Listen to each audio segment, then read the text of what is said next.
જો મારા બાપનો જીવ બળતો હોય તો હું પણ એક દીકરી છું ને મારામાં પણ જીવ છે અને મારો જીવ બળ્યો છે. આજે તમે આખા સમાજે થઈને મને ચર્ચાનો વિષય કરી નાખ્યો છે. કિંજલબેન રબારી લવ મેરેજ કર્યા બાદ ઘરે તો આવી ગયા, પણ અત્યારે હાલ સોશિયલ મીડિયાની અંદર હજારોની સંખ્યામાં વિડીયો વાયરલ થઈ રહ્યા છે. એ વિડીયો વચ્ચે મારી જોડે એક કોલ રેકોર્ડિંગ આવ્યું. ખરેખર દર્શક મિત્રો, આ વિડીયો ધ્યાનથી સાંભળજો. આ વિડીયોની સચ્ચાઈ હું તમને બતાવવાનો છું. કારણ કે ભાઈ, તમે બધા જાણો છો કે કિંજલબેન રબારી પોતાના ઘરે પહોંચી ગયા છે. અશોકભાઈ ચૌધરી સાથે તે લવ સંબંધની અંદર હતા. તેમને પ્રેમ સંબંધમાં તેમને લવ મેરેજ પણ કરી લીધા. પણ અત્યાર સુધીના એક સૌથી મોટા સમાચાર, ખરેખર કોલ રેકોર્ડિંગ તમે પૂરું સાંભળો.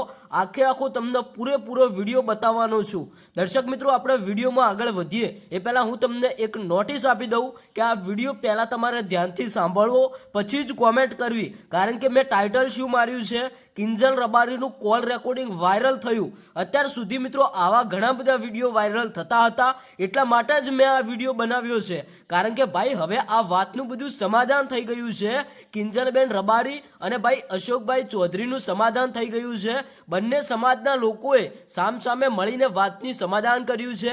રબારી સમાજના લોકો અને ચૌધરી સમાજના લોકો વચ્ચે જે અત્યારે હાલ વિવાદ ચાલતો હતો, કિંજલબેન રબારી પોતાના ઘરે પહોંચી ગયા, એ વિવાદ વચ્ચે અત્યારે હાલ આ કોલ રેકોર્ડિંગ વાયરલ થયું. હવે આ કોલ રેકોર્ડિંગ સાંભળીને ખરેખર તમને એવું લાગશે કે શું ખરેખર આ કોલ રેકોર્ડિંગ કિંજલબેન રબારીનું છે કે કોઈ બીજા વ્યક્તિનું છે. મિત્રો, મારા કહેવા પ્રમાણે આ કોલ રેકોર્ડિંગ જે અત્યારે હાલ વાયરલ થઈ રહ્યું છે, એ કોલ રેકોર્ડિંગ ભાઈ કિંજલબેન રબારીનું નથી, કોઈ અન્ય વ્યક્તિનું છે. અમુક લોકો વ્યૂઝ અને ફોલોવર લેવા માટે આવા ખોટા કોલ રેકોર્ડિંગ વાયરલ કરતા હોય છે. તો દરેક લોકોએ આ વિડીયો ધ્યાનમાં લઈને બધા લોકોને વિડીયો શેર કરવો, બધા લોકોને ખબર પડે કે આ કોઈ કિંજલબેન રબારીનું કોલ રેકોર્ડિંગ નથી, આ કોઈ બીજા વ્યક્તિનું કોલ રેકોર્ડિંગ છે.